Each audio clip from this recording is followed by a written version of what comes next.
WJBW is made possible by sausage. Stick one in your mouth. Hey, all you racists out there, you should not be listening to our show because we do not like you. JB Retro. Next.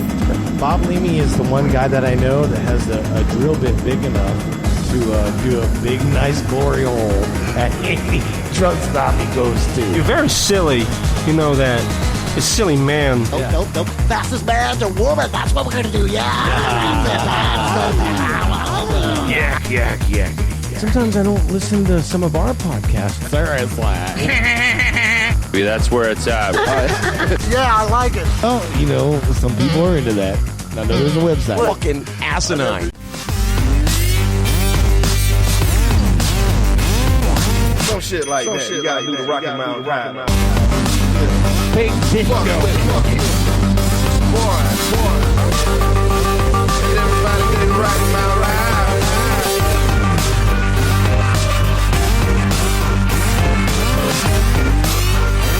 Yeah, I like it. Seriously.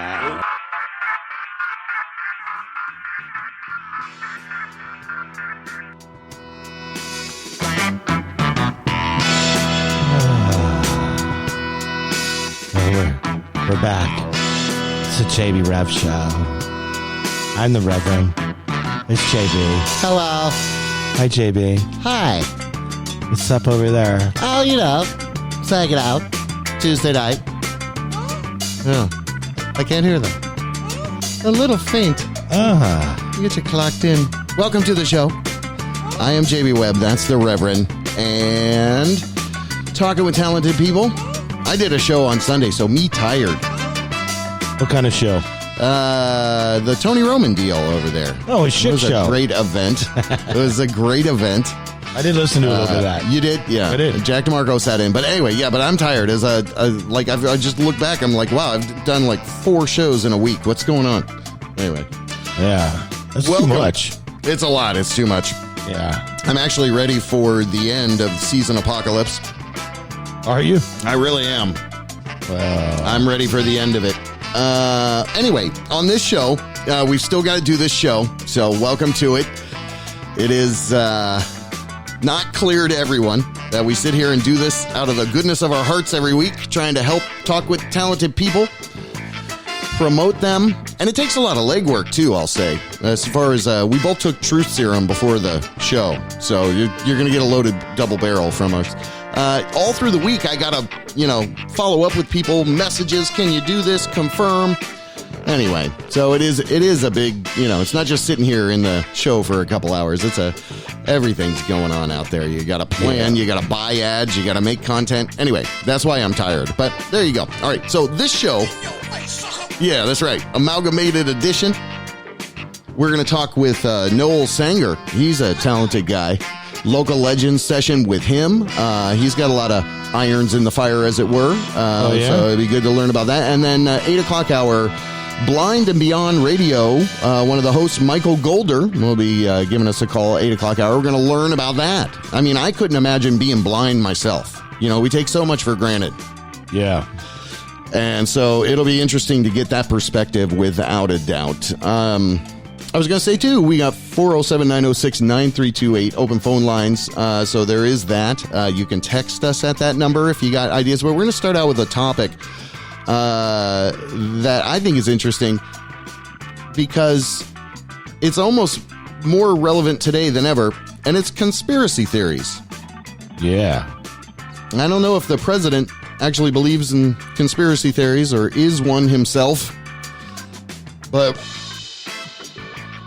we're going to talk about that a little bit. That's our what conspiracy theories do you think are real out there? I posted that out on Facebook. I got a couple people telling me stuff on this end. Yeah. So people were saying like 9/11. Coronavirus. Coronavirus. Yeah. Ebola. Vaccinations. What is it? Princess Diana? Princess Di. Pizzagate. Oh, Pizzagate. Yeah, that's a good one. Epstein didn't kill himself. Well, we all know that's true. UFOs, Roswell aliens, Marilyn Monroe's murder, JFK's murder. Marilyn Monroe. Marilyn Monroe, what happened to her? Did she get shot or something? How do I not know that? Didn't she just die? Oh, we'll look that up.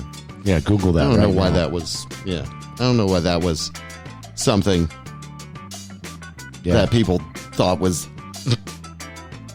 She died. Somebody killed her. Maybe they think, the Princess Diana thing. Do they think that she's still alive?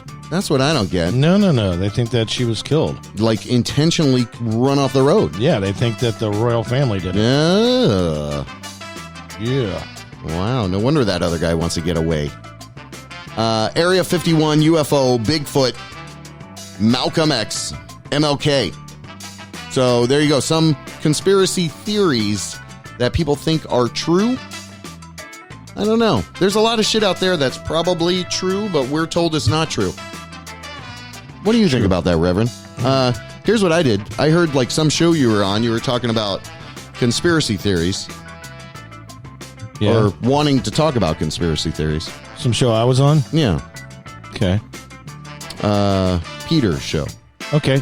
Scotch and good conversation. Yeah, you say we never do that here, so we're going to do it. Do what? Talk Conspiracy. Your conspiracy talk. about- Yeah, well, I mean, Are you ready? I'm ready, man. All right. Well, you showed me a video last week. It was about The Simpsons, right? Yeah, time traveler. Yeah. And so people really think that the creator of The Simpsons is a time traveler. Right. And you would agree with that? Yeah, I mean, he's definitely, when it's maybe 3-4 things, it's kind of a coincidence. But when it's like over 20 documented cases of stuff that he's called out, I mean, it gets to be a little bit. It makes you wonder. Yeah. Well, I mean, maybe too, he's a really good read on like what's going to happen in the world. Some people can be good predictors. True. Within a 10-year. But I mean, stint or predicting something. Trump being president. Well, I mean, that's that's really kind of who would have ever thought that? Yeah. I wouldn't. have Although thought that. he has been. Yeah, I was just saying that today. Like, I don't even know how he's the president. He hasn't shown his taxes. He hasn't done all the normal things that the presidents do. I know, right? I mean, and that kind of would disqualify you in any normal world. Well, his geography is definitely off. Yeah. I mean, That's right. thinks Kenya is part of Hawaii. Yeah, he's definitely not a scripted president. No. Doesn't read off a teleprompter for sure, right? Probably. I think he Definitely just not. wings half the things he says. That's what you do when you're when you think you're Yeah. always right. I guess you don't. Yeah. Other people Narcissistic. actually do the work and you can just say Sociopath. whatever you want. Anyway. So the State of the Union, that's tonight. People will be tuning out of that. You think? Some will be tuning in. I think it's pretty obvious to see, though, that, we're pretty divided as a nation. We're So definitely divided. I don't know. Maybe it'll be a gay man that beats Trump. That would be pretty cool. All right. There's my prediction. It's my JB Stradamus. JB Testamamas. Jedusmamas. So, yeah, maybe that will happen. Is that I think that would be the only thing that would happen. Anyway, so besides all the politics and all that jazz, how the hell you been? Man, I've been pretty good. Yeah. I saw you had a yacht rock recently. That yacht rock at the Ace Cafe looks like it's taken off. It's a Yeah. regular thing over there now, right? It is a regular thing. Well, it's once a month. Okay, yeah, regular. And, That's yeah, regular. The next one's March 15th. And it's they're normally just the way it's been. I mean, the first one I did was Halloween last October. That was the first one. It was like 6 months. Oh, wait. ago or something. Yeah, you know what? What am I thinking? I've been doing this for a while now, haven't I? I don't know. I thought it was at least over a year. I think you did one a while ago, and then it was a spell, and then you just now kind of have recently been coming on pretty strong every month over there. Yeah, and some other venues have been reaching out to me just as soon as yesterday. Oh yeah. Saying, hey, we want to get you on the books. And I'm like, What's all right. the best way for people to reach out? The Reverend online. well, search Jerry the email. Jerry Johnson at Facebook. There's so many Jerry Johnsons in the world, though. Although my email just is Okay. Captain Jerry Yacht Rock Is it really? at Gmail. Oh, Yeah. there you go. Well, that's good. So just Google that. man. Google that right now. Oh, Captain you Jerry Google Yacht that Rock. right now. Google that. I'm gonna That's right. see what happens when I Google that. What do you? Oh, you're Googling your own email address right now? Just to see what happens? What's that? No, You're Googling your own email address? I'm going. Well, no, I'm just gonna Google Captain Jerry. Oh, okay. and see what See what happens. Captain Jerry. How do you spell Captain? CAPTA. Captain Jerry. And then I'll put Yacht Rock too. And then, look, there comes my email right there. So you're just searching Captain Jerry, your own Captain Jerry Yacht Rock moniker. It's like name. Yacht Rock Brunch with DJ Sailor Jerry. Wow. Magazines on Shine. Oh, there you go. Rocking the Yacht. Oh, that's at where Little you Indies. kind of started it a while ago. Maybe Yacht that's Rock why. Brunch at East Cafe. Yeah, it all comes to just put Captain Jerry Yacht Rock, and I'm all over the place. Yacht rocking. You just Googled yourself. I did. You never did that before? I've never Googled Okay. Captain Jerry. Okay. People do Google themselves, and it's good to see what's out there or what people show you having out there, right? Yeah. Anyway, all right. So the conspiracy theory thing, if you desperately want to call in and talk about that kind of stuff, it's kind of what it is, right? People believe what they want to believe. 9/11, I don't know. The further away we get from it, it does seem like something fishy could have happened, right? Dude. I mean, with the buildings coming down and just... Yeah. What about the third building that came down hours with and no hours? plane Yeah, nothing hit that. touched it. Yeah. Yeah. I mean, and that was just no big deal. That's crazy, though. That is, yeah. And that's, I guess, partially what I think is sad about the world today is you can't really trust the people in charge. No, and then of course all the witnesses, that were actually there in New York City. Yeah. I mean, all the people that said they could see the explosions happening, which is and some had video. Remember, it was Yeah. like even like where you had a VHF S camera you walk around with. See, today, something like that, you couldn't pull something off like that in New York today because there's too many, cameras. 2001, there wasn't. There were not. There was no camera phones. Yeah, exactly. You used a camera to take pictures. And that whole thing unlocked the Patriot Act. All of that stuff, a clamping down of our freedoms more and more. So you can't find out the truth. Well, we're being shut down. Oh, no. But they are clamping down on conspiracy stuff on Google, I saw, on YouTube. They're trying to go after those people that are saying, we've got video proof of this. So that sad thing again, if you ever get video proof or anything, it gets out there in the internet world, it can always be taken down too. Well, not permanently. That's scary. I mean, they can block it or take it down. Who's they? If you put it on Google? YouTube. Yeah, Google. YouTube. Yeah. YouTube and Google, but there's always, other resources that you can. There's other ways to get it out there. Right. Once it's been posted on any form of the internet, there's record of it somewhere. Someone screenshot it somewhere or, has recorded it to a different source. It's just then you have to go to that source to get the content. To see it. Right. But they could block it over there too. I mean, have you ever seen that show, Adam Ruins Everything? I've heard of that show. Yeah, it's I've never really watched it. You should watch it. I mean, it's quirky and campy, but it's also very factual. A lot of it because he does the statements that he makes. He backs it up. But one of the things that I think one of the episodes is called what's his name again? Oh, Adam Ruins the Internet. And he talks about, how, basically all of our information summed up like on Facebook is worth like $12 per Facebook. Yeah, I know the way he breaks it down that basically if you would have paid $12, all that information you could keep retained to yourself. It's just the way it Facebook is scary. Takes our data, like everything from know everything you like, where you're at now, with the phone, where you're going. I'm posting up from over here. Google especially, and that's the thing too. And like, I'm going to quit Facebook. Well, great, you can quit Facebook, but guess what? Google's the next one in line. Yeah, Google knows everything that you've done. If you've got that phone, I mean, yeah, and that's it. That's another thing. You want to talk about conspiracy? I mean, half the apps that you download, you just you give them permission to access, or sell your data, or sell your information, right? And they can. I talked to a buddy of mine, I don't know, a while ago, and he had a startup company, and he was thinking about doing an app, and he talked to a couple different app companies, and he said, dude, you wouldn't realize like the stuff that you can access with an app to like someone that goes ahead and downloads your app. What you see on the back end? Yeah, of exactly. The downloader. Which is, your contacts, where you've been. It's crazy. Yeah. When you give that app the permission, yeah. And that's, half the apps that you have that authority. And even, these silly ones. Yeah, it's like defaulted in. You have to give them everything. Yeah, exactly. Yeah. And it's, okay.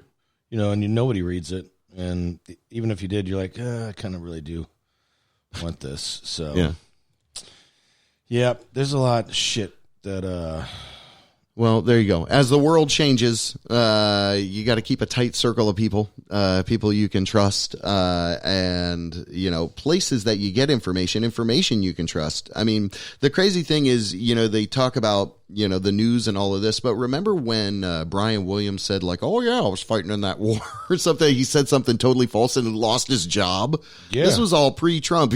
It's like, how were we so on the razor's edge back then about Brian Williams, the nightly news guy?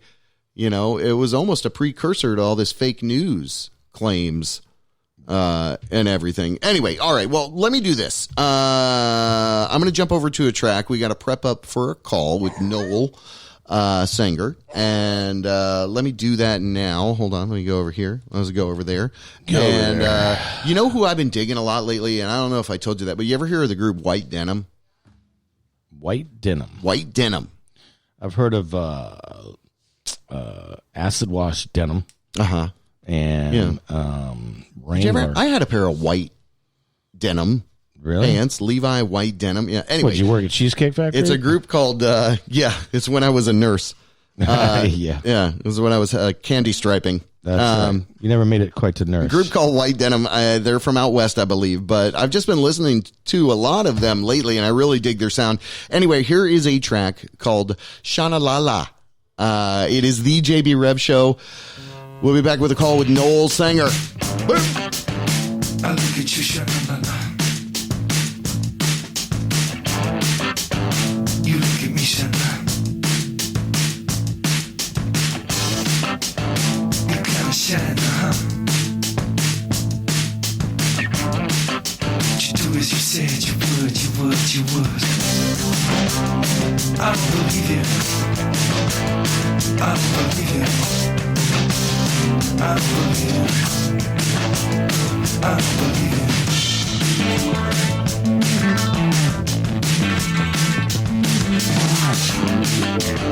I get a feeling,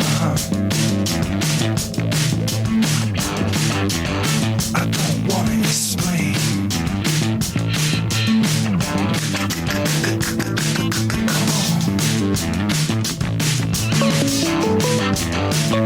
See my face. I believe it. I believe it. I believe it.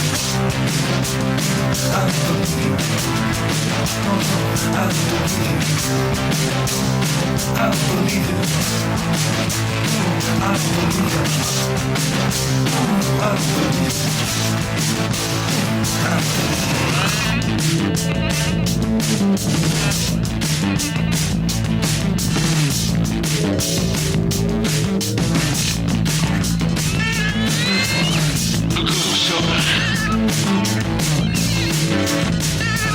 What do you see?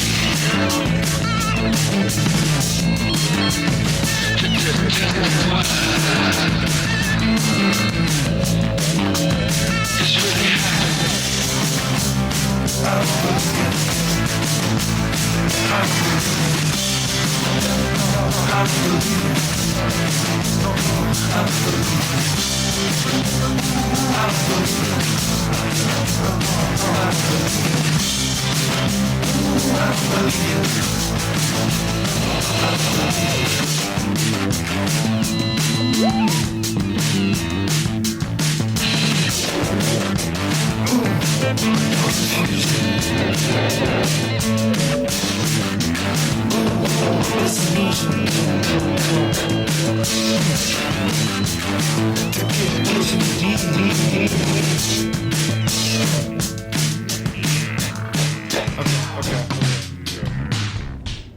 WJBW quasi radio web show. Yeah. Right. Oh, the JB Rev Show. Welcome back. I'm JB Webb, the Rev across the way from me. There he is. He's up now. How you doing? And I'm glad the Rev's in the room with me for this one. We have a local legend interview with Noel Sanger, and I think he's on the line there. How you doing, Noel? You coming through? Thank you for having me on, guys. Hell yeah. All right, good. So hang on. We're going to give you a proper introduction. We do this, somebody 20 plus years pushing great stuff forward in the community. It is a local legend. There we go. Local legend Noel Sanger. Dissident Radio, 20 plus year history, being a remarkable DJ, producing original tracks. And we've got him on the line here. We love to learn about people. We're going to do that and learn a little bit more about his background. And plus, he's still a pretty young guy. You know, he's doing a lot of work right now. Collaboration. I know he's got some cool stuff coming out. At the end of this session, we're going to play a track that I have. Wait, where is that? Yeah, I do have it. Anyway. Welcome, Noel. Thank you so much for being a part of our humble little thing here we do. How the hell you doing, man? All things considered, I'm not going to complain. Yeah. Doing pretty good. Well, good. Good. Well, great to hear from you. Very appreciative, like I was saying, that you could give us a little bit of time to chat with us. We love to learn about people's kind of origins. I will say that you have a really healthy career in house music in general, right? What I always love is to learn about the musical backgrounds before that. So, with saying all of that, before you kind of give us a 1,000-foot view of a linear track of how you got started with all this, do you have music in your background? Do you play instruments? I do. I actually, I played in bands all through my teenage years. Mm-hmm. Sang for the last couple that I was in. Yeah. Nothing professional.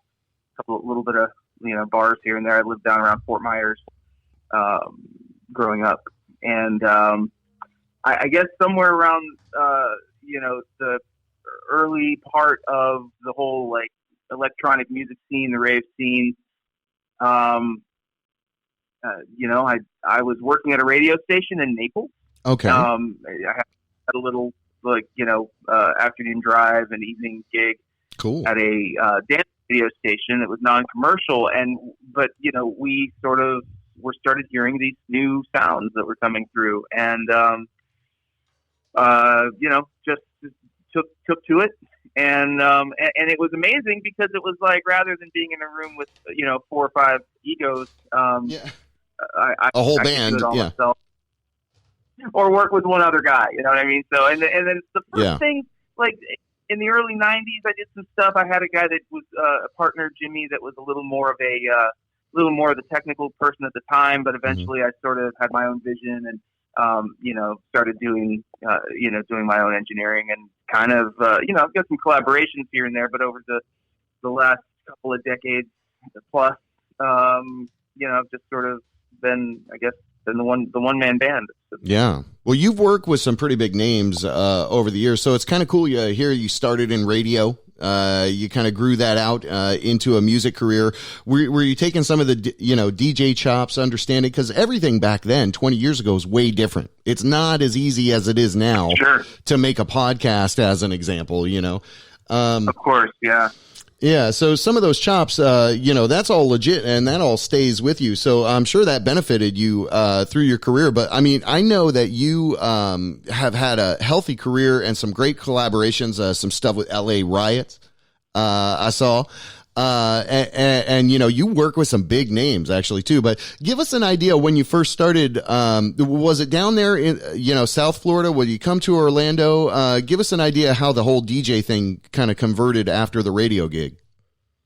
Well, I learned to DJ at the radio station, and another DJ that was on the air, a weekend DJ from the radio station. The station was dance oriented, and it was kind of an interesting situation. A local billionaire in Naples had bought a old movie theater and converted it into a teen club and a radio station. That sounds like the beginning of a damn Scooby-Doo mystery. A local billionaire. Bro, I'm saying. And he gave it to his son. Really nice guy, but I guess he has some problems with addiction and stuff. So to keep his son on the straight and narrow, he gave him all of that to run. And they called it the Youth Foundation of America, and the whole idea was that it had this sort of anti-drug positive message. But we just played dance music, you know, at the time. A lot of freestyle, and like it sounded like Power 96. And I had these shows where I brought in local DJs that were playing in the clubs, and I would say, we had one. The person I really credit as my like main mentor as a DJ in those early years of dude by the name of Jackson Taylor. And so he would come in, and we had a show on Thursday nights where he would bring in all his hot new imports that he had ordered from whatever record store, you know.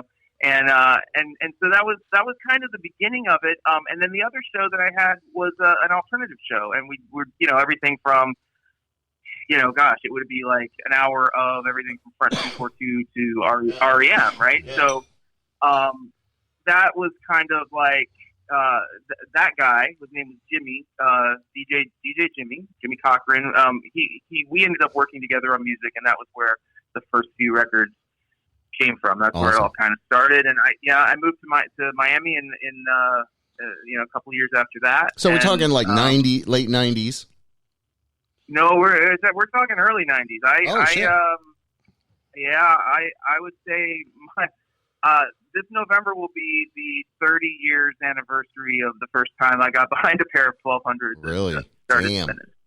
Damn. Well, that's 30-year history. Yeah. Well, you still look like a young man, though. How do you do that? I'm dating myself horribly. Don't tell anybody. You still look like you have such a youthful face, I guess. I don't know. Talking with Noel Sanger.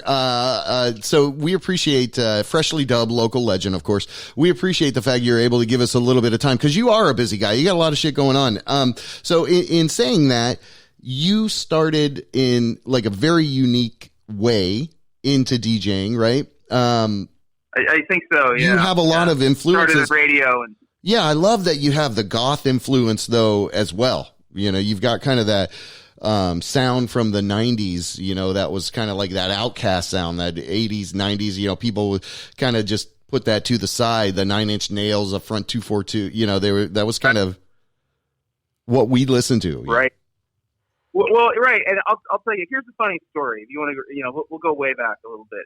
Going all the way back into like high school, my teenage years, I didn't like anything electronic at all. Really? I was a guitar player. Okay. Yeah, I was a guitar player, and I liked Metallica, and I liked Queensryche, and I liked rock and roll. I liked metal, and I always thought I would be in some sort of like metal-y kind of hard rock band. And I just, I guess I kind of grew out of it a little bit. And so, fast forward to today, if you ask me, my favorite band of history in the whole world, who would I say was the greatest band that inspires me the most? It's probably Depeche Mode. But in those years, in the 80s, I didn't like them. Want any part. But I was like 91 before I really, discovered, this is really good. Why was I missing out on it, So, now, I credit them as being a really huge influence in terms of, just writing melodies and stuff. I always think, what would Martin Gore do here? See, and I like that you come at it like with a composer kind of mindset too. This track that you had sent me, we're going to roll into a little later. Really is a great sound, kind of almost throwback to that. It's called Dark Places, but which we'll get to that. But Noel, give us a sense then. All right, so you kind of came in. There's a little bit of a drought in what would be considered house music, maybe in Florida, coming up into the 2000s. Not so much here in Orlando, but maybe down south, where things kind of ebb and flow. But give us a sense from that point where you last told us, hey, this is where I learned to DJ. So bring us up to current day. Okay. So just try to give you a quick run through. Through the 90s, I kept producing. I think 96 was the first year where I quit my day job, which was actually running a record label. So I was 95, 96. I was managing a small independent label in Miami. Mid 96, I stopped doing that. That was the first year I got on an airplane to go to a gig. That was amazing. Went back. It was Memphis. Went back and played for that promoter a bunch of times. That's cool. Yeah. I listen back to my music now. I really feel like I started to find myself probably around the end of the 90s, beginning of the 2000s.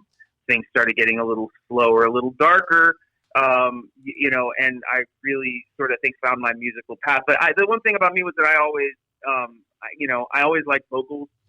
And of course, for a lot of house music, a lot of techno, it's obviously very instrumental, and I do plenty of those tracks too. Yeah. But I was always kind of like a vocal guy, so I always try to write songs. And I don't know. I mean, it's just to me, it's I just kind of see it as I was making music all through those years.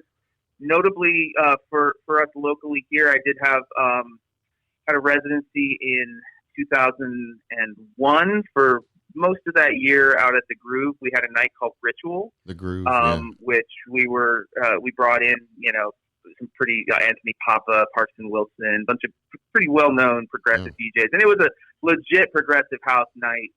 And it was, Balance Promote Group was behind it and everything, and that was nice because it was a lot of people came out for that, and it was really really cool. Good memory that I have there. Around that time, I signed on with Network Management. Okay. They had just signed the first DJ that they had ever signed to their. They basically they started a DJ management arm. So they had under their regular management, they had Coldplay and Avril Lavigne and Bare Naked Ladies and Sarah McLachlan.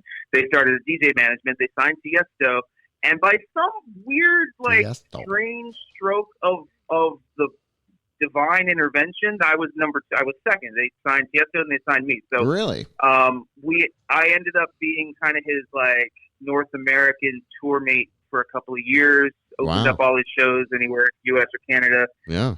He did an album for them called Summer Breeze, a mix album. I did a double CD that was a follow-up called Summer Breeze 2, which to this day I'm really proud of. I think it has aged really well. It came out in 2002, and I think it's 18 years old. It's as old as one of my sons. Wow. Wow. It's aged well, and so that that ended. That relationship with Network ended in 2003, and I just kept doing my thing independently. I actually taught at Full Sail for a couple of years around in that time period. And then I left Orlando, and I lived here from 2000 to 2005. Took off up to Charlottesville, Virginia, where my family is. We just had our third kid, and felt hey, I think I should be near my family. So we went up there for a couple of years, and then bringing us into slightly more modern times, came back to South Florida around 2008, and started just doing a lot, just kept doing the same thing. Started my label, Dissident Music, in 2007, 2008. Started doing a lot of local stuff in South Florida, and ended up around 2011 being music director for a couple of nightclubs in Fort Lauderdale and West Palm, and kind of slowed down on making records for a couple of years because of that, because I was sort of wrapped up in the talent buying world and dealing with agents, and that was during the time when this whole EDM thing exploded so huge, and if you didn't explode with it, you were kind of nowhere. Right. In some ways, I feel like I'm recovering from that now, but I've just kept on putting out music, and I guess Well, you're definitely very, very, very unique, Noel. Producer, DJ, composer, vocalist. Also, you've got that. definitely in your credit. You definitely, had a little spell there, where, your name was on everybody's lips. So, I love to see that kind of story where it's like you are so persistent, and you're not going to give up. You're going to keep moving forward. No, well, that's, the Dissident label. I think from that you sprung off and did some kind of like, an early podcast. Was it like 11 or 12 or something? Where all that radio background and everything came into this beautiful symphony of like, hey, I'm gonna release what was it? Dissident radio. Dissident radio, yeah. When did that come along? I started Dissident radio in I want to say 2013. Okay. And I basically, interestingly enough, I did it for about a year, and then I took a break from it. In the meantime, while I was taking a break, I had some friends at a label in Canada that I had done some work for. They were like, "Hey, would you mind? We'll pay you. Take over our podcast, and you can host it." And yeah, so I'm like, okay, well, nobody was paying me for mine, so I'll do yours. And so there you go. I did that for about a year and a half, and then I decided I wanted to go back and relaunch Dissident Radio myself. So I did. 2019 was sort of a year of realigning things with the label, and the purpose of the podcast is to, it needs to be in alignment with the goals of the record label. And so originally I started the record label independently, but I sold it to an old friend who, to give you an idea of how full circle this is, this friend, his name's Rama.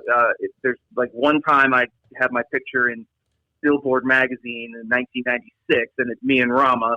Rama's father was the studio engineer that mixed down my first record in 1992, I think, two.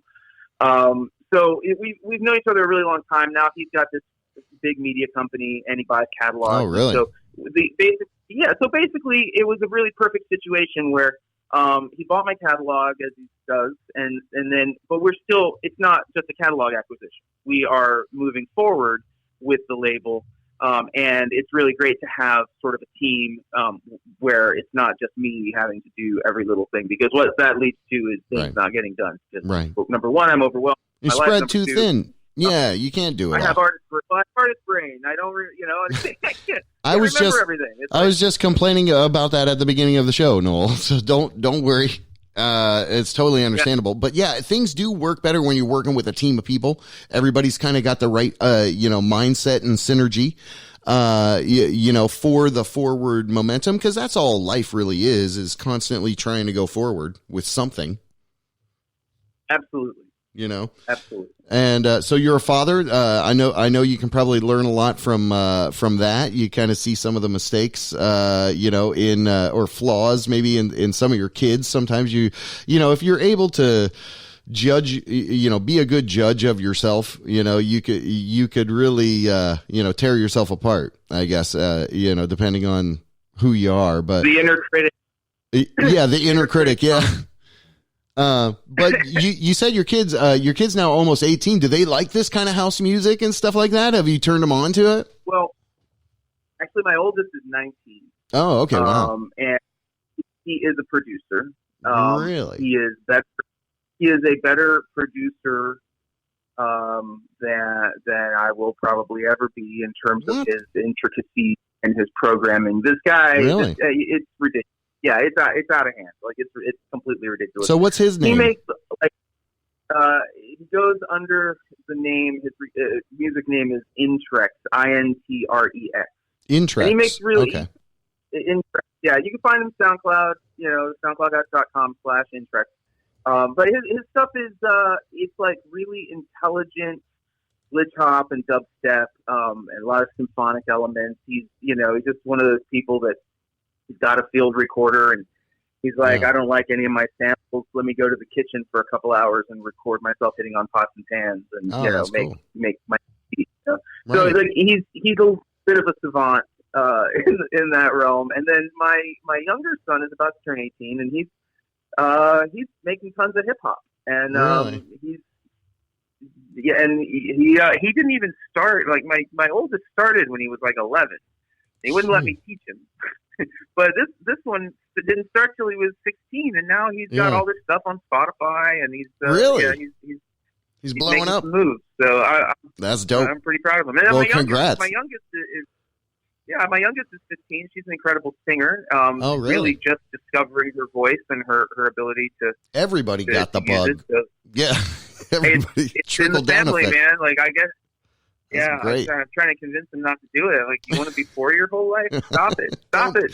Yeah, don't do it. But see, that's what's great though is the love of it, you know, and especially too if they can do it and produce something. I mean, that's a big thing, you know, accomplishing shit when you're young. I wish I did more shit when I was young because, you know, just effing around and, you know, not accomplishing anything it kind of hurts you more than it helps you, you know.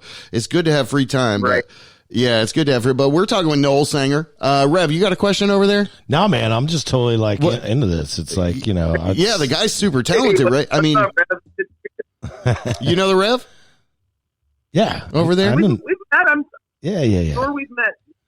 Yeah, for sure. Yes, for sure. No, I'm just like, you know, in all, like, you know, I you know, going back to the first time that you put something out in 92. I mean, I'm trying to reflect of, you know, our ages. I think we're the same age. About the same, probably. Well, definitely about. Yeah. But in 92, you were based in Miami at that time, right? I was still in Fort Myers. Okay. In 92. Gotcha. And I was DJ strip club. Which club? And that was a strip club. Oh, a strip club. Hey. Oh, okay. The phone cut out, ironically, when you said that. Yeah, so we thought, oh, did we miss it? Yeah, well, I could have missed it, but it was, it was, you know, that I guess, yeah. Hey, I made some money in my very young years, and I was able to, you know, buy equipment and start making music. So you've done a lot. People can see the whole discography at noelsanger.com, Noel Sanger, and that's you know, who we're talking with right now. You know, some of the bigger the full length DJ mixes. You see that Summer Breeze, To Their, Ritual, Trance. So when's the next time you're playing out anywhere, Noel? Like when can we see you? I currently have zero, nothing, nada, zilch. No, nothing. No public confirmed, nothing. Booked. Okay. Nothing at all. And you know, like I said, 2019 was a year of really getting things into alignment with my label. Yeah. And you know, the scene changes. Like everything changes, and you know, what's in demand changes, and it became very corporate. So honestly, as an independent person, if you know, if you don't have an agent and management and all of that, you're kind of nowhere. And it kind of, you know, I mean, real vulnerable moment here. It just kind of came to a point where, you know, I felt like I could book some gigs, right. But it's always me calling up the same people who have booked me in the past and kind of like triangulating, and it just feels like begging. And I kind of, you know, I'm like, you want to do the producing. I may or may not. The producing, it seems like, is behind the scenes stuff that you're constantly doing too. Yeah, so you're not really into playing out so much anymore. Yeah. Well, I'm into it, and especially now, because I'll tell you what happened. You know, I'm, you know, single father. Since 2013, my kids lived with me, so they were much younger then, and so from that point on, it became a whole lot. We moved back up here to Orlando in 2015, but it just became a whole lot harder for me to get on an airplane, you know, and leave my kids behind, you know, when the youngest is 9 years old, and the oldest is 14, you know. Right. So it's gotten a lot. That's changing. I'm becoming more and more emancipated, and I am into it. But I just feel like, you know, well, there's a sort of woodshed mentality. You know, I'm just going to go into the woodshed. I'm going to hone my craft. I'm going to continue, you know, working on what I'm doing. I have an album in the works that I crowdfunded, and it's so embarrassing. I ran a campaign on Indiegogo in end of 2016. So it ended in 2017, and I still haven't finished the album. Because I'm taking care of kids and I'm working, and the campaign didn't quite do the funding that I hoped. Yeah. So these are all pieces that are in they're all in the works, and will I ever be like a tearing up the road touring DJ again? It's not likely, but it might happen. I don't know. I would do it. I would be happy to do it, but there's a point where it's like, I see a lot of people saying, "Oh, I'm selling my equipment. I don't want to do this anymore." And I just feel like, well, I wish I had that option, but when it's in you, it's in your bones, and it has to come out somehow. And that's, well, it's definitely an investment. So to have tables and all the gear, and to be able to go out on the speakers. Some people really go full into it. But you're exactly right. If you're going to sell it off, and ideally you'd say, hey, keep it. It's something you love to do. But sometimes it's just, purely money to some people, and they just want to, make it all about that. Like, okay, I didn't make it, so I'm going to pack it up. I'm going to sell. Here we go. This is going on. Let go. I think Facebook has a thing you can sell stuff on now too. Every damn place. Yeah, and that is if some people have the option. Some people, if you can do music, great. Some people don't have the option, and you can't not do it. And that's kind of been my experience in life. So I'm currently right now I'm just working hard on a bunch of projects, and I've got a little. You got something you sent over to me, not to cut you off, but we are up close to the 8 o'clock hour. We got another call going on after this. So I want to talk a little with you, and I want to encourage people, go to Noel Sanger, NOELSANGER, and that's a .com, and you'll find everything right there. That's a great place to hook up with them. But you sent me this. This is released out here. It's a new release from the label, right? And it's called Dark Places. Tell us a little. Tell us a little about that.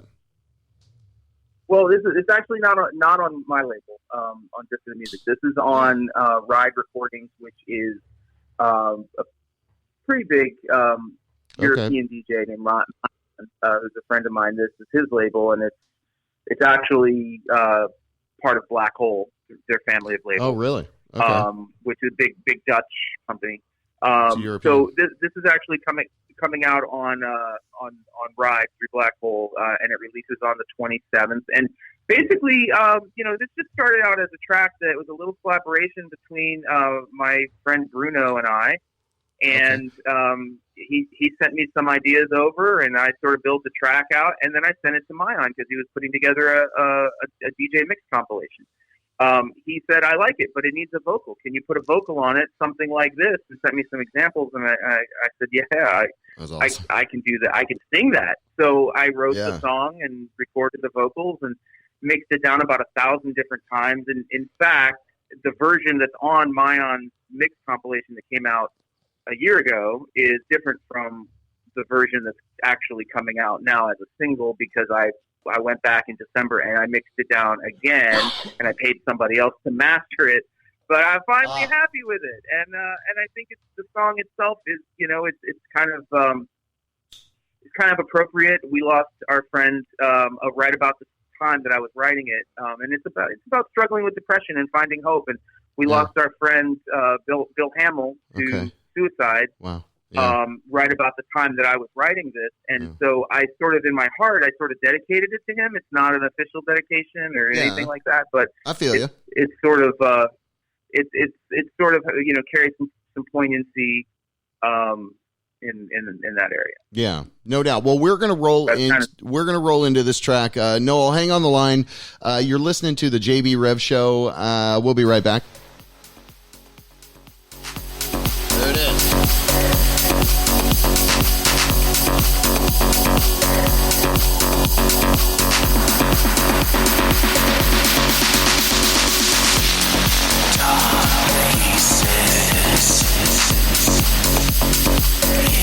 Darkest night of my soul.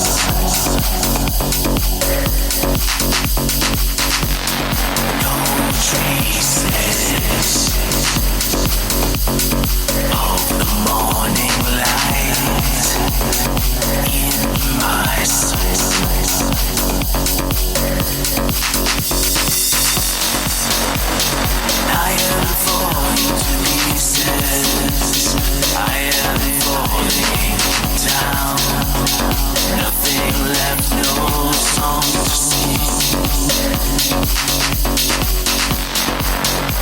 I'm trapped inside this silence where nothing makes a sound, and all I gave was everything.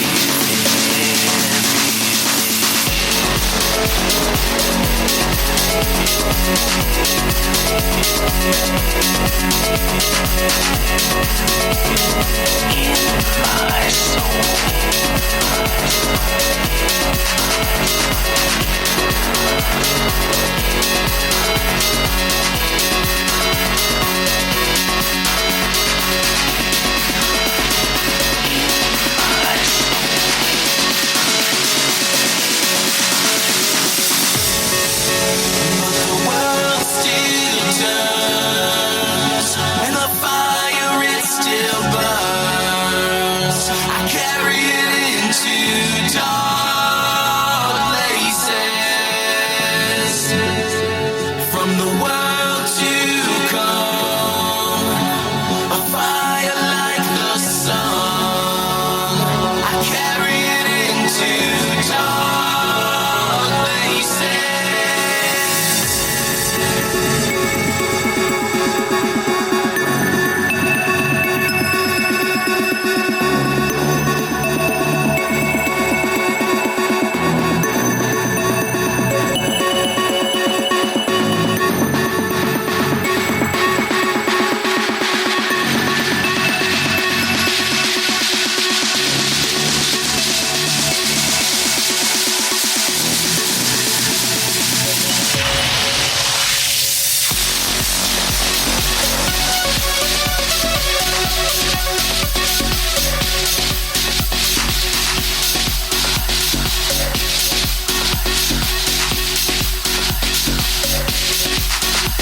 WJBW, Orlando, Florida. The first quasi-radio web show. Wow. That was fun. Yeah. I like that. I don't know. I like that. I like that a lot. It was weird because I was like, that was him singing in there. It kind of freaked me out. It was like, that was Noel singing. Yeah. I mean, so I really dug that. Anyway, but talking about Segway, there you go. Track from Noel Sanger. And now we got a call queued up with a guy that's doing a really cool thing. And this show it's pretty big all across the country. I'm proud to say we have Michael Golder on the line from Blind and Beyond Radio. How are you doing, Michael? Okay, how you all doing? We're doing good, man. Thanks for asking. Really good, buddy. Thank you. Good. So, what I think is fascinating about Blind and Beyond Radio, people that are blind are the majority of the audience, but there's also people that 80%, are not. 80% is visually impaired blind, 20% is sighted. Wow. Okay. See, I think that's an interesting statistic. Because you would think, hey, blind people, they enjoy the radio anyway, right? But why not have a show that's specific to talking with blind people, right? I mean, and that's really what you do. You have blind people that are doing amazing things all across the country. Dave is, I don't know why his name is escaping me right now. Dave Hildebrand, thank you. He's one of our co-hosts on the show. He's one of our co-hosts on our show. I saw him out at Maxine's, man, and that guy is amazing. You know, he sings, he plays guitar, and it's remarkable. So anyway, besides all that, welcome to the show. How the heck you doing? We think you're a local legend. You've been in Orlando at least 20 plus years, yeah? Pushing something great forward? First, before I was blind, I was sighted, of course. And up until 2008, I lived here in Orlando. Got here about 40 years ago. And I used to commute from Orlando to New York every week. Wow. Every Monday I was in New York. What? Came home Thursday nights. That's crazy. I used to commute every week. Every Monday I'd be on the plane to New York and coming home every Thursday night to Florida. And we had a nice, large business making men's clothing. Fascinating. So we did that for 40-some years. I was the CEO and president. Wow. And we had a very lovely business all over the country. We had some big names we were endorsing and so forth. And, you know, we sold to Macy's and all the departments all over the country and a lot of the clothing stores here in Orlando, plus all over the country. And we had a nice. What was the name of that? Role for... Oh, we had different names. One was called Diamond Thread. Another was called J. Anthony Brown, The Collection. Okay. A comedian that's on Tom Joyner. His name is J. Anthony Brown. Now he's on Steve Harvey. Okay. His name is J. Anthony Brown. He's a famous comedian. Yeah. And we had, he was working with us. And we did that for a long time, for 40-some years. And then I went blind. What? Okay, and so that was it. Wow. That was it when I went blind. So what, how did that occur? If you want to share that with us, Michael, and again, talking with Michael Golder, a Blind and Beyond radio show. He's kind of sharing his story with us here a little bit, but yeah, give us a little history around that particular event where you lost sight. Well, we were driving one day from, in a car with one of my salespeople, driving from, believe it or not, from Cleveland, Ohio to Detroit, Michigan. We were on the Ohio Turnpike. Yeah. And I said to the person, you know what? At that time I was driving. I said, I want to pull over. I like to read the paper. Yeah. And we pulled over on the rest stop. I started reading the paper. Within 5 minutes of reading that paper, everything, like pulling down the shade on my eyes, just when everything went dark. What? And that's it. Went blind. What? When I went to a doctor in Detroit, Michigan, they said they couldn't find anything wrong. So the bottom line is I went to two hospitals, one in Philadelphia, Wills Eye Hospital in Philadelphia, one in Miami. It's a Bascom Palmer. Both said the same thing. It was due to stress. That did me in. Really? Stress. Too much cortisol to the brain. It was the brain. Too much cortisol. That's crazy. And that's it. Crazy. So most people don't know, you get stressed. I got stressed out twice in my life. Yeah. One from blindness and one for cancer. The cancer IV, thank God. Thank God. Prostate cancer. Oh my gosh. And that was a trip. That was a fun. big trip. Yeah. That's not fun. No. A lot of radiation. I had 2 months of radiation. Well, thank goodness you persevered through that. And so the blindness persists. It's something that a condition, like they explained it later, it happened in the brain. It just kind of turned off the stress push. My eyes are fine. It's the brain. That's crazy. Wow. Man. Yeah, that's fascinating to me. Well, the doctors told me if I would have done yoga, believe it or not, I wouldn't have gone blind if I would have known that. Oh, so you just didn't have some kind of release? Well, hold on. What the heck? Wait, if you had a lot of stress in your life, which I did, right? And I was also in those days a yeller. So when you yell, the veins in your, if you ever look in your throat, when you yell, the veins in your throat, you will notice they go up. And that's all the veins of blood that's going to your brain. Man. Wow. And that's the fact. I'm not to go into it, but that's the fact. Anyway, make a long story very short. That's how I went blind, and that's how I'm blind now. Been blind since basically 2008, beginning of 2009, and that's the story. Wow. So we started on the radio show this April will be 5 years. Okay, so the show itself is 5 years old. So you said, hey, let's find a way, because I think you had some radio, you definitely have some radio chops. I will say, you kind of had that background in that, and to understand, hey, where you came, from there to here, your business savvy is awesome. You know, your curiosity about your fellow man is wonderful on the show. I've heard a couple episodes. You know, fellow people, humans, I will say. Well, it's a very unusual show because it's the only one of its kind. There's no other commercial radio show in the country that gears to the visually impaired and blind as well as the sighted. So there's no other commercial show in the country. That's why we have 800,000 listeners and growing. Yeah. What? So hopefully by the spring we'll be past 1 million. But the bottom line is most people don't know, in Florida, just so you know, in Florida, it's now become the number one state for visually impaired and blind. The number one state. Really? Now they say there's 2 million people in the state of Florida that are visually impaired thanks to the senior citizens. Yep. Right. Yeah, I was going to say. Well, I guess that makes sense to a degree. It's where people come to die. And such, and yeah, people There's retiring. approximately 14 million in the country, and 2 million of those 14 are in Florida. Wow. We got them all. Talking with Michael Golder, Blind and Beyond radio show. I love the show. You know, like I was saying, so give us a little sense of how you guys put that together. You know, because you have people, really conversing with each other and, you know, explaining things to a degree where, you know, I think it's important for the listener to say, hey, I've got a little extra added, you know, attention that's being given. So it's partially the content, but also partially, you know, it's just saying, hey, I'm a normal person, right? I mean, the lack of sight, I can't even contemplate, myself. So I would imagine. Well, you'd be surprised how many people. It's amazing. The only person I ever met before I went blind was Stevie Wonder, and he was the only person I ever met before that. And it's amazing how many people that are sighted have never met a blind person. And here I am blind, and people say, well, you don't sound blind. Yeah. You sound fine. Yeah. But I'm blind.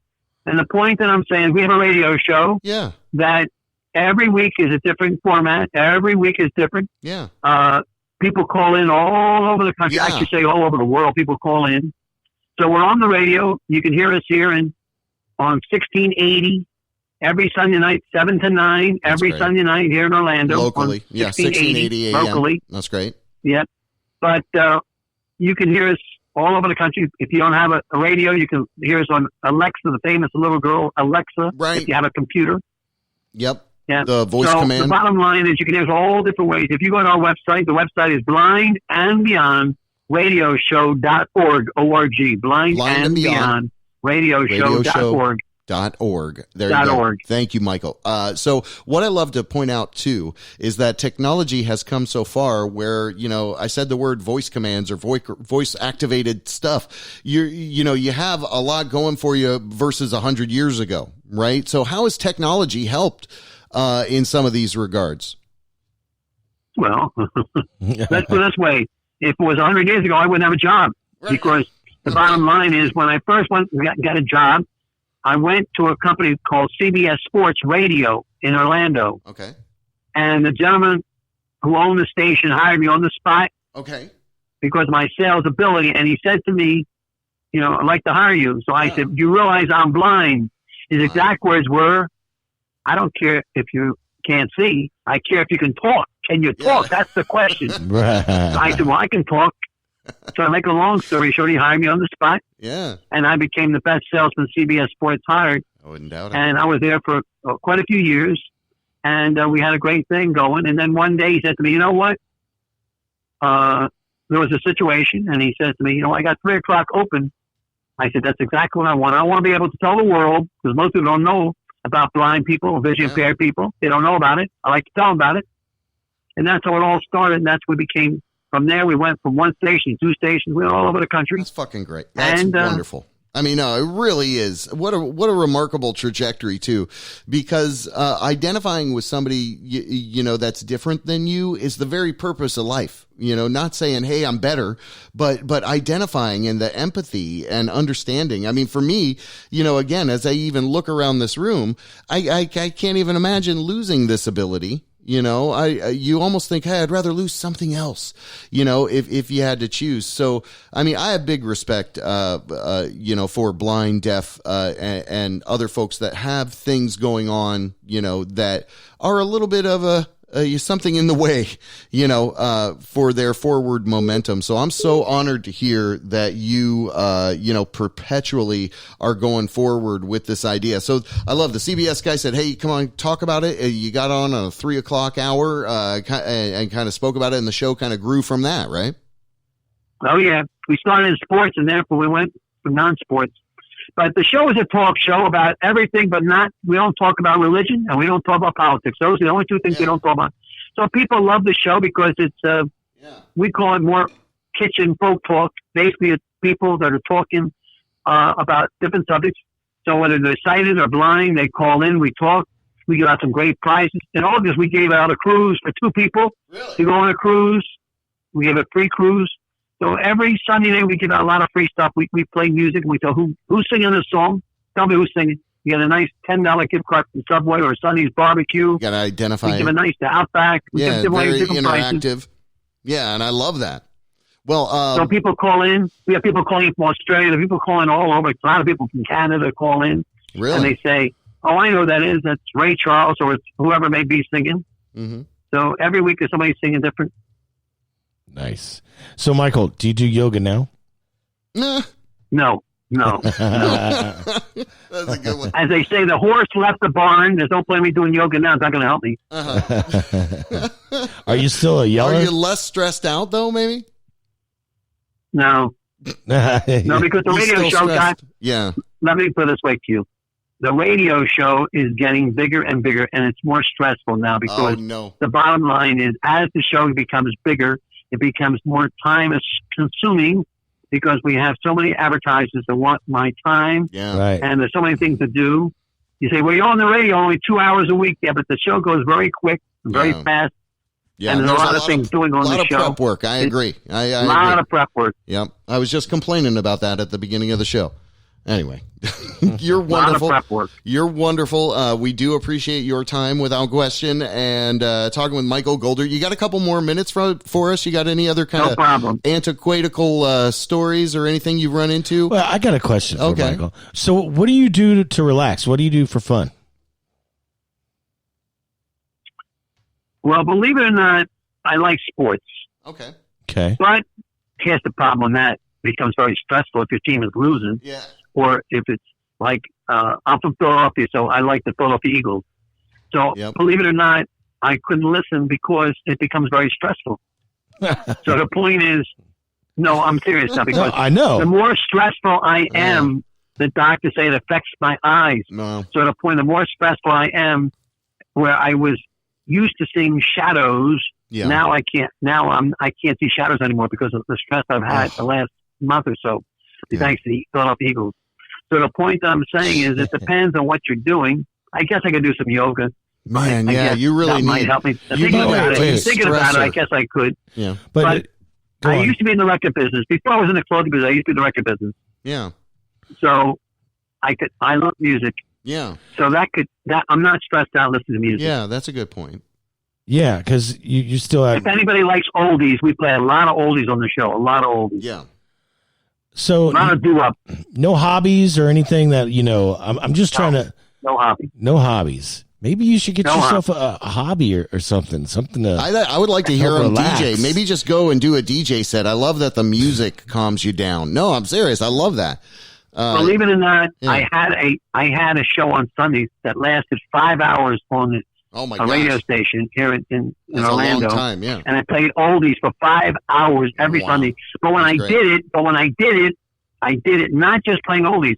I said, like, for instance, if I was talking about the Dells, a doo-wop group, and I said they're from Chicago, and let's go from Chicago. Let's go to Philadelphia here. Frankie Avalon from South Philadelphia and Philadelphia. And then after I finished that, I said, okay, we're going to now go to Detroit, Michigan to hear the Isley Brothers. Yeah. So what I would do is I would say not only who's singing, but where they're from and what they've done. And it was great. It lasted for about a year. And after that, I was burned out. Couldn't do it. So the bottom line is, when you come, I'm not a chicken anymore. I'm 77 years old. Pretty soon I'll be 78. Well, that's awesome. So at 77 years old, I'm going strong. And the point that people will say, when are you going to retire? My answer is never, never. You're a local legend. When they put me away, That's it. Because the point is, I love what I'm doing. You say, what's my hobby? My life and hobby is right now the radio. So I love what I'm doing. So at 77 years old, people say, when are you going to retire? The answer is never. Nice. Good for you. That's a great answer. That's exactly what you should say. Talking with Michael Golder. Again, badass local legend here. We have dubbed you our local legend title. So thank you so much. I know you're a busy guy. I love the way you were just talking up some songs there. So, in closing, give us a couple of, and then I want to see if you want to close out this session by talking us into a track. All right. So, but give us a kind of an idea again. Where can people go to find out about, Blind and Beyond Radio? They can search it. They can Google it. They can go Well, they go to any computer, look up Blind Radio Show. They'll come. Our show comes right up with the only one on the radio. Yeah. Just look up Blind Radio Show. It comes right up. Don't make a difference where you are in this United States. Yep. Blind Radio Show. It comes up right away. It says Blind and Beyond. It tells you what to do. That's it. If you have a computer. If you don't have a computer, just go locally. You can go to TuneIn Radio. You can go to 1680 on the AM dial, 1680 every Sunday at Every Sunday. 7 o'clock Eastern Standard Time, 7 to 9. Perfect. Yeah, there it is. Every Sunday, that's when you tune in too, here locally.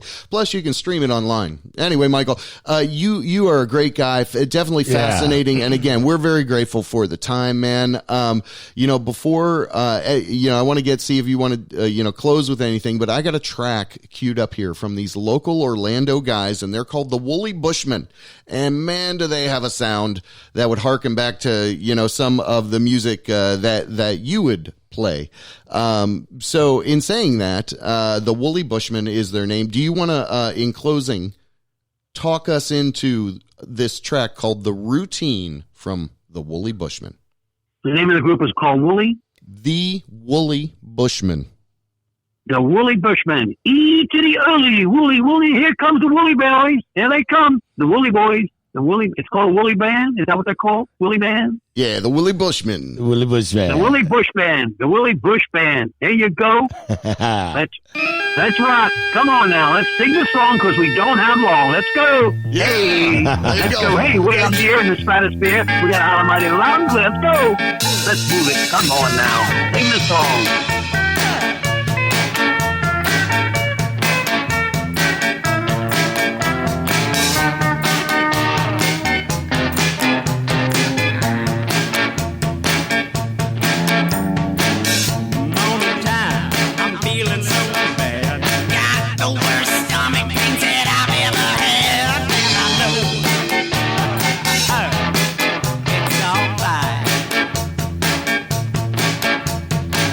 But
Hey, if you're not having a good time, I'm not having a good time. So why the fuck you listening? Get the fuck off my channel. WJBW, all one word, .com. Thank you. The best drop ever. It's not even accurate. I know. Anyway. Welcome back to the JB Rev. That's what makes it so funny. And we just spoke with, Michael Golder. That was a hell of a great conversation. Before that, Noel Sanger. Feels like the time's flying. And I realized I was going to play this voicemail we got from Jeffro. Hold on. Earlier in the show. But we were talking about conspiracy theories and all that crap. But right now, let's go. All right, this is about a 2-minute call that he gave us. He's from the Lucky Lure. And then at the end, we've got a nice 30-second call. So when is the date? January 30th. So that's not too long ago. So this is before the before the Super Bowl. Yeah. Yep. Okay. Yep. Did he mention it at the Super Bowl? No. That he left you a message? Yeah. No. We had talked about it. I heard it. I got it. I got the message. Oh yeah, I got the message. I got the message. I got your message. And hold on. I'm trying. I'm trying to play it. It's not playing. Oh no. What's going on, man? I'm plugged in. I got the thing all the way up here. Hold on. Well, it's been a great show. We had Noel Sanger on. Hold on. Had Michael Goldberg, who it was not Michael Goldberg. It was Golder. Golder. You're adding the Goldberg part? I don't know. Yeah. So Valentine's Day's coming up soon. You got I got nothing. You got nothing? I don't. No, we don't really do stuff for Valentine's. I mean, I'll tell you one place that we have gone recently that I just love because they had a location in DeLand. Waffle House? De La Vega. De La Vega. They have a newer location in Oviedo. De La Vega? Now, yeah, De La Vega is in Oviedo. Where in Oviedo? And it's in the new whatever that's called, the newly developed area, kind of like the new Baldwin Park area out there. That little fancy with the fountain and the train going around. I don't know what you're talking about. No. Oh, you should go find out. Oh, okay. I'll try to tell you exactly where it is. You can Google it. You can find it. But anyway, they had these rice balls, but they had big chunks of chicken in there and then like a mole sauce. What kind of restaurant is it? It was so good. So it's kind of like De La Vega. Cuban? Vegan fusion Mexican gourmet. Vegan? But you said you had chicken in your rice bowls. Yeah. But they have some other vegan options. But they have regular people. Regular people. They have the normal menu, and they also have a vegetarian menu. That's better. That's I think what they call it. But anyway, the first time we ever found out about this place, my wife and I were in DeLand, and we went there and got some food, and we were like, wow, they're coming over here to Oviedo, and I would love to interview you. I forget her first name, but she's a wonderful chef. Anyway, so her idea and concept over here in Oviedo is just remarkable. Let me look it up. Hold on. Have you been to the restaurant? Oh my God, yeah. That's what I was saying. If I have free time, I would love to go back there because it was a great meal. So you kind of work in Oviedo too. I work, yeah. Exactly. So where, from your place? So it is 945 City Plaza Way. No, that doesn't tell me anything. From where you work, how do you get there? Oh, you keep going up the road. Yeah. To what's that called? Where there's the Wawa. Take a right. Okay. And right and then all of a sudden there's this new development. Once you go past fountain. Yeah. Once you go past, it's right across from City Hall. Actually. Off of what is that, Mitchell Hammock? Really? Yeah, yeah. There's a whole big development back there. I don't know, but they're apartments. What's it called? Oviedo Town Center Apartments? No, it's a little closer. All right, closer. What's this place called again? Closer. Oviedo on the Park. Oviedo on the Park. Have you heard of that? I have not. What? What is it? That's the place I'm talking about. No, come on. If I'd heard De La of it. Vega is there. Rum, tapas, and tequila, if that gives you I feel like we've talked about De La Vega before. We probably have. I love it. Anyway, it's a great place. They're out there. You should definitely go check them out at some point. But That's what I'm going to do. So maybe, no, don't go there. Why not? Anyway, you were talking about Valentine's Day, and that's where I got over there. All right, let's see if this one works. Hold on. None of these voicemails work. Yeah, you're still trying to pull up Jeffro. Let's go to some complete silence. Yeah, let me see if I can go. Shh. Can I stream anything from this? Hold on. I don't know, man. Can you? Yeah. Oh, there's that. Yeah. What was that? That's a white denim. Let me log into I like that, by my the way. voicemail thing. You did like that original track? Yeah. Original? Yeah, that's great. Well, thank you. Yeah, that's I dig it too. Can we hear this? All right, so I'm logged in here. Oh, play. Oh. Hey, JB and Rev. Hey, this is Jeffro. One last time for one last minute. So actually it's 2 minutes. I'm in the bathroom at Lucky Lurk. And you know what happens here in the bathroom at Lucky Lurk. Plenty of cocaine and pissing and fucking. But, gross. Wow. I wanted to That's not give what one last discount. One last discount. Lucky Lord bathroom. I don't know. Next time I'll go. Oh, he's flushing the toilet on us. Go somewhere else. He's in the bathroom. Well, yeah. You just told us that. Hey, JB. Hey, this is Jeffro giving you the update, like weird news. I'm at the Lucky Lure. Like weird and, news. I've been watching Berto and Matt Lampett. And, Matt Lampett. I wanted to give you Matt skinny. Lapham. I asked a weird question. So I'm going to ask Matt Lampett a weird question and see if he responds to it. Okay. See if he See if responds. he's ready for it. Right. He's busy talking to somebody right now, but he goes here. Okay, it's his birthday. We're doing a lot of shit. So, hold on a minute. Let's see if I can make this happen. Weird question.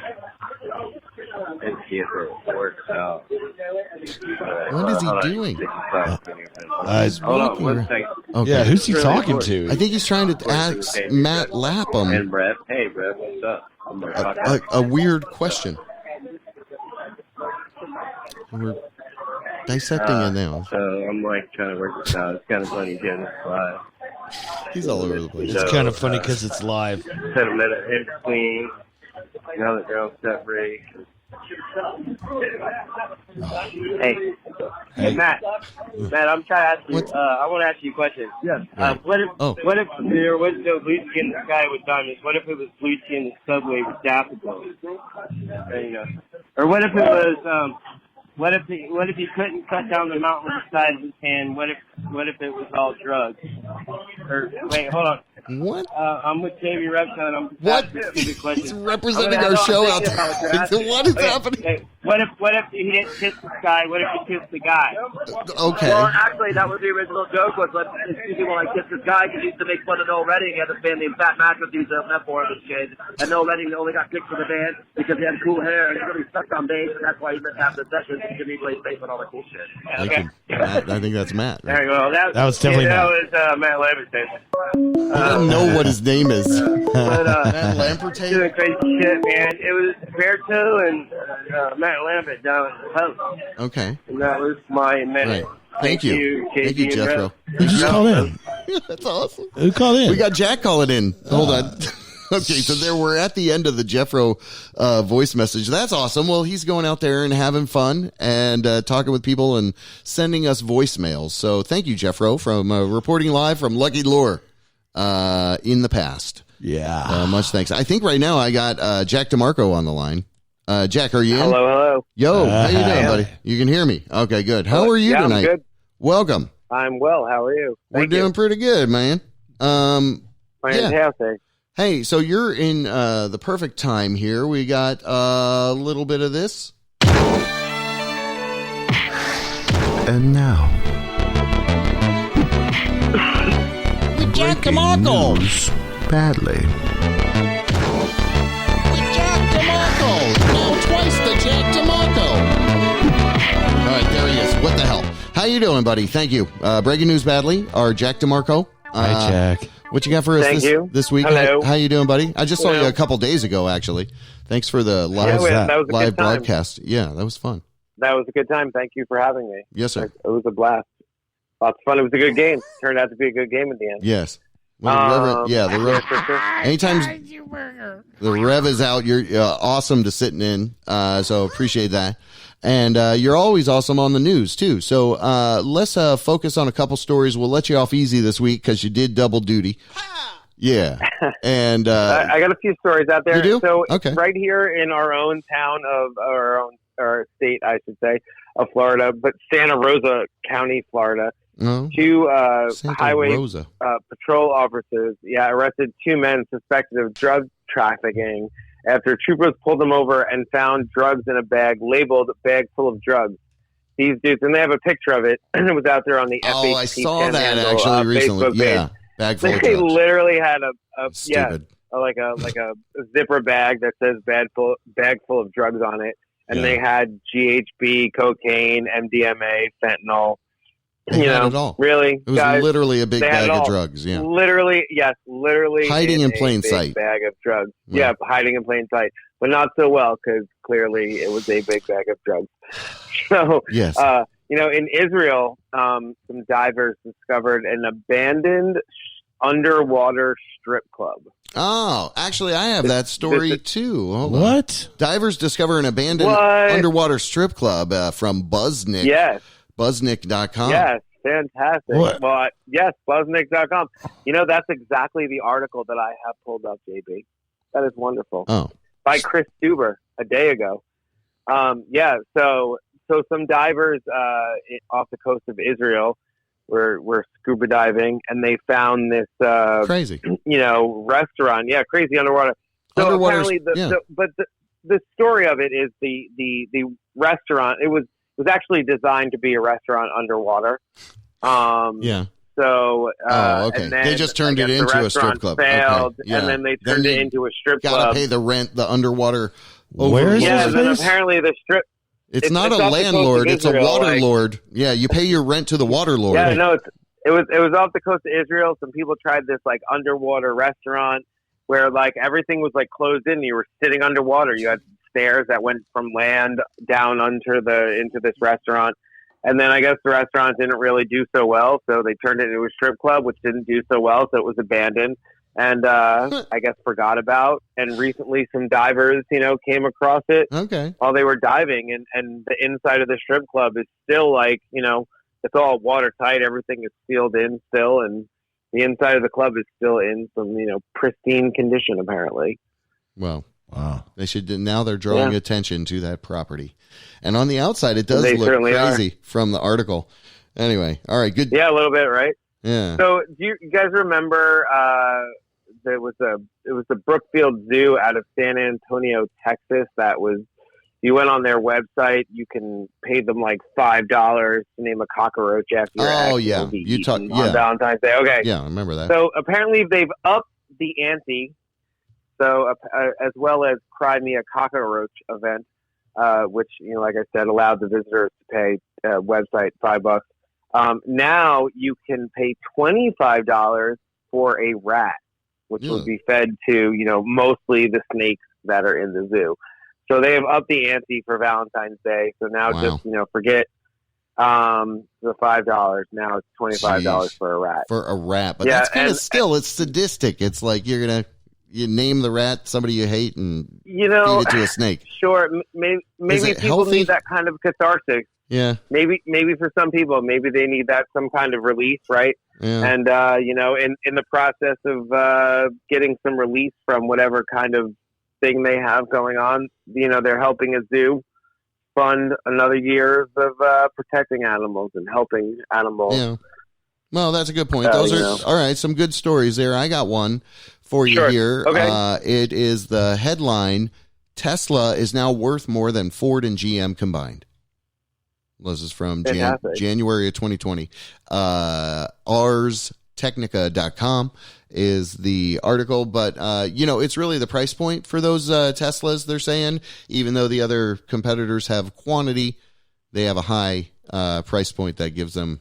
That's crazy enough to say. Yes, Tesla makes them more affordable. Yeah, a little higher on the worth scale. Anyway, but I thought that was interesting. So, and then here's another one I'll throw at you real quick. BigThink.com. Is masturbation the new cold and flu medicine? Can an orgasm... Masturbation is the always medicine. Yeah. Well, do you sick masturbate? I guess that's a personal thing, but it says in this article, can an orgasm a day really keep the doctor away? So they say how masturbation about 3 a day affects your brain. Masturbation boosts your immune system and raises your white blood cell count, helping you fight off infection and illness. Do you hear that? That's why I'm super healthy. We don't have, breaking news. Fuck. Masturbating is healthy as hell for you. Yeah. I mean, I knew that for years now.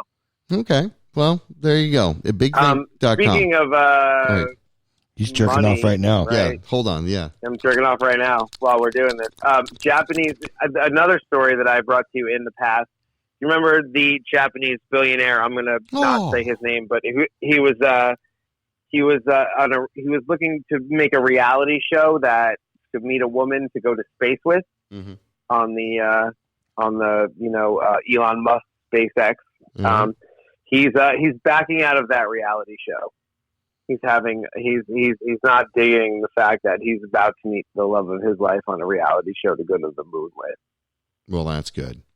He's not doing it. Yeah. Yeah, he backed out. A little disappointing. Well. Sure. That's interesting. But you guys have to pay student loans? Elon Musk? No. Fuck no. No. The Japanese billionaire. Oh, the Japanese billionaire who looks like Elon Musk? He backed out of a reality. No.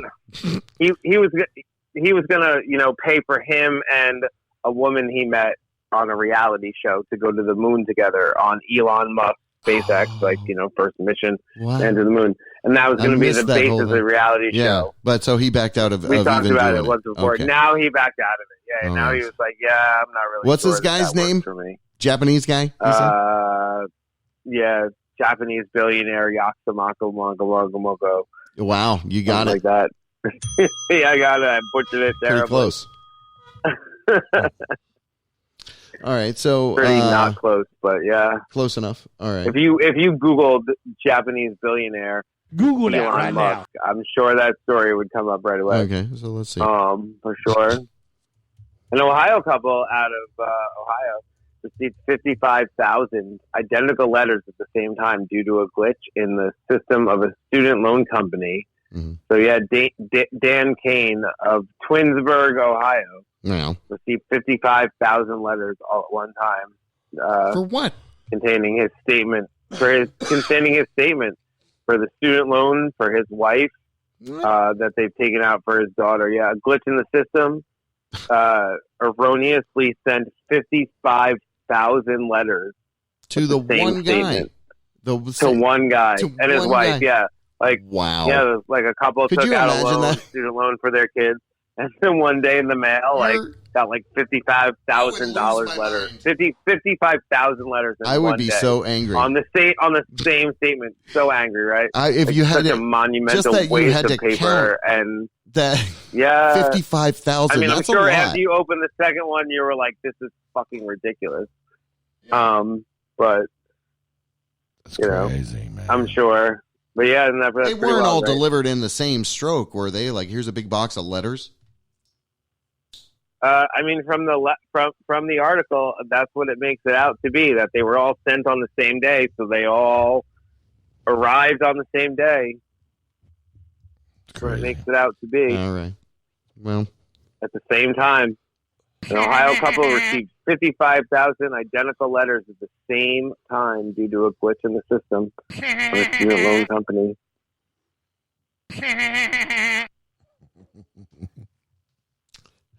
What else you got, Listen Jackie? to some of our podcasts. Some dude sold a Matchbox car collection for $400,000. Oh my gosh. Matchbox car? Dude just collecting Matchbox cars his whole life. Wow, that's remarkable. Just 400,000. Sold his whole entire set for $400,000. Almost $500,000. Wow.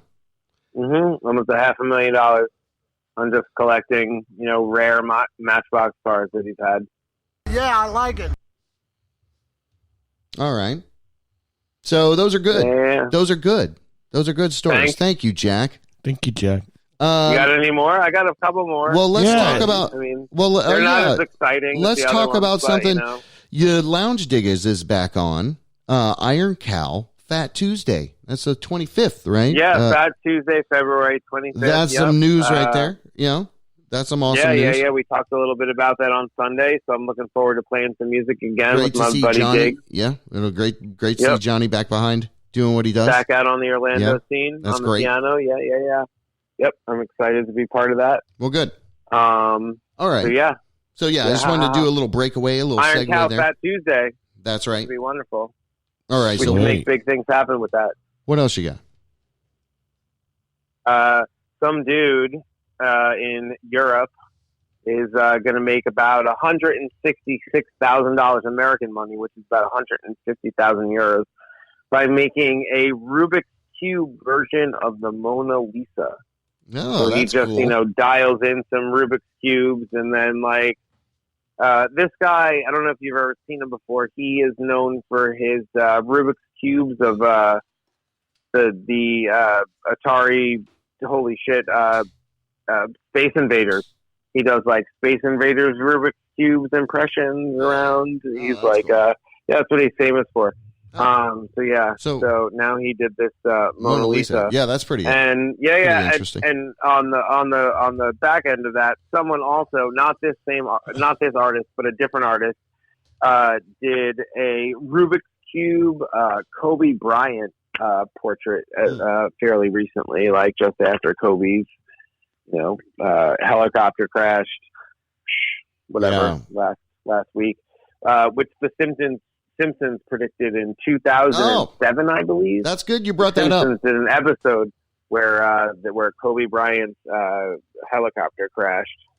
So we were talking about that earlier. That's kind of our topic tonight of conspiracy theories you think could be true. So maybe you should weigh in on that topic as well. On conspiracy theories that I think are true? Yeah. People said JFK. Sure. I mean, people talk about 9/11 as a conspiracy. Yeah, that's a great example. I was down there that morning. I like to not think of it as a conspiracy. Oh, you were? I was. Wow, I didn't know that. I was about 6 blocks away when the building collapsed. Oh my gosh, what was that like? That is crazy. That must have been. You it felt was like the wild. apocalypse. Yeah. Yeah, I mean, I was working for the Fox News Channel at the time, and your brain just goes all these places. Yeah.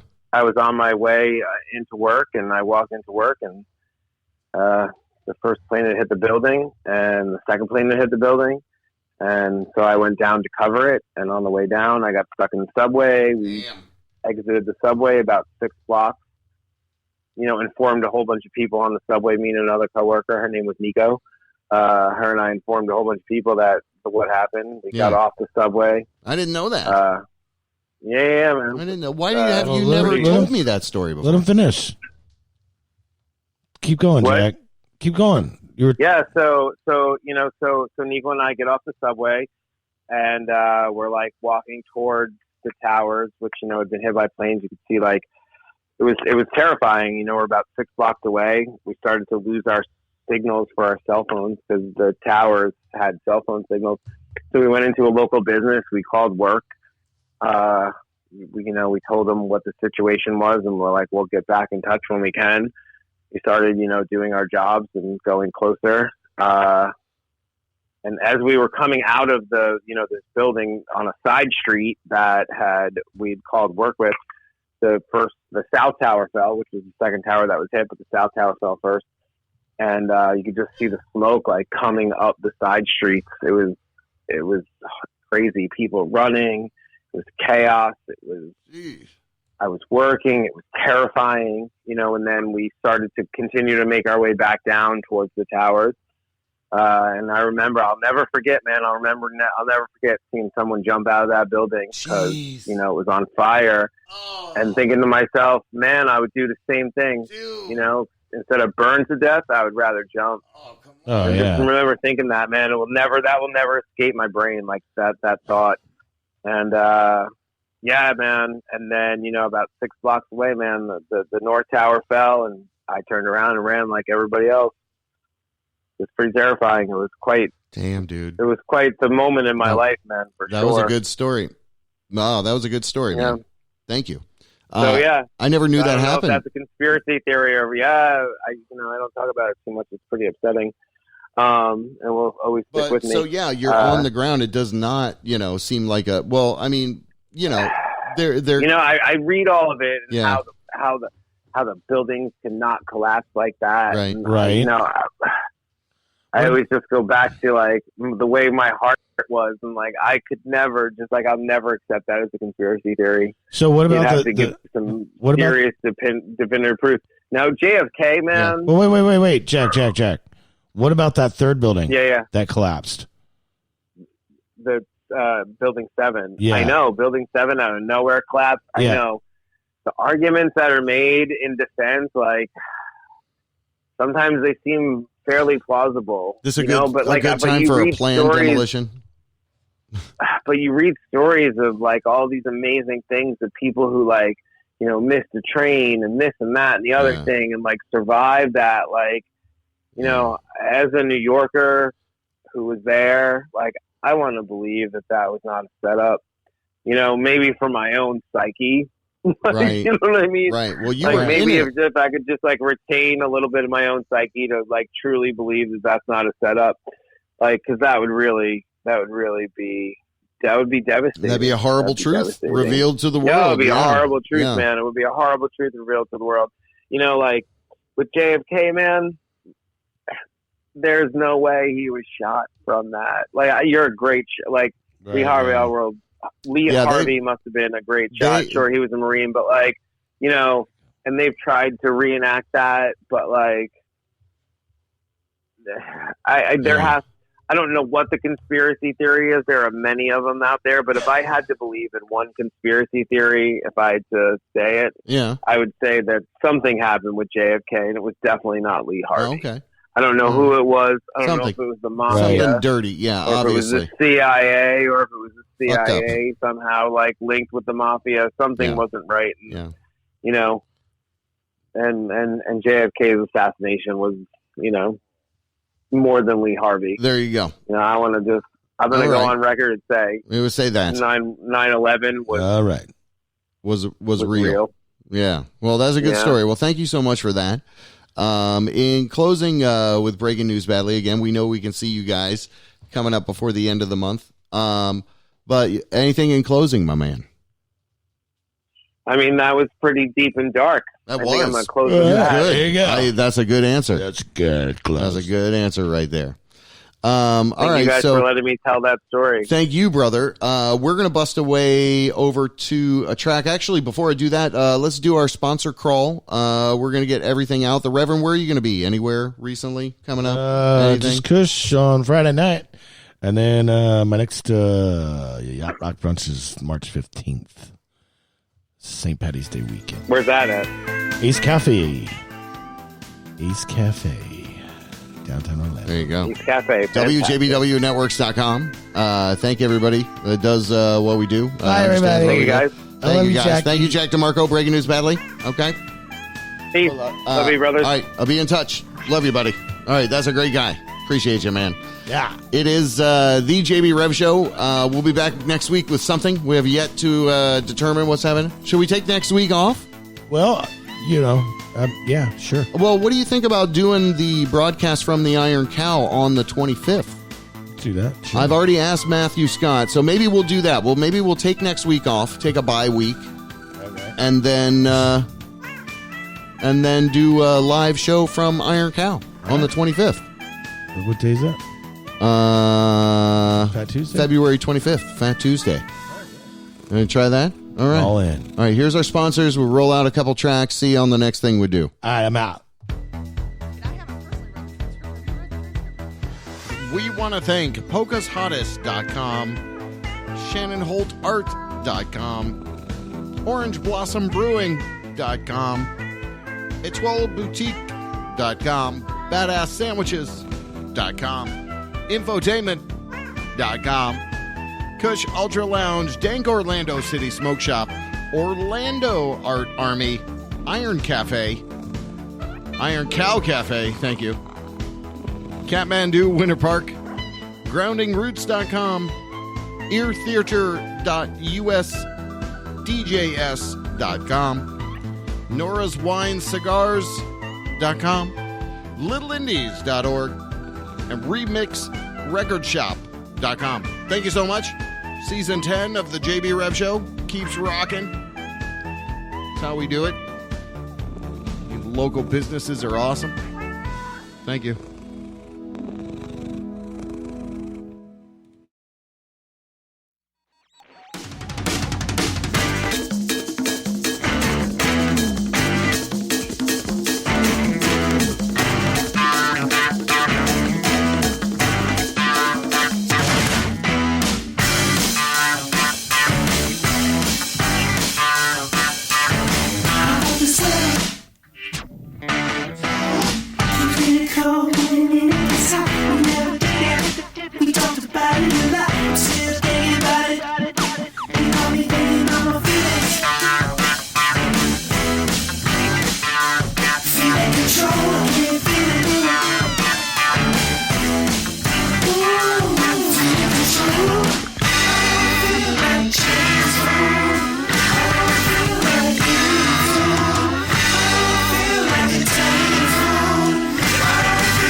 Say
WJBW, Orlando, Florida. The first quasi-radio web show. Wow. Yeah.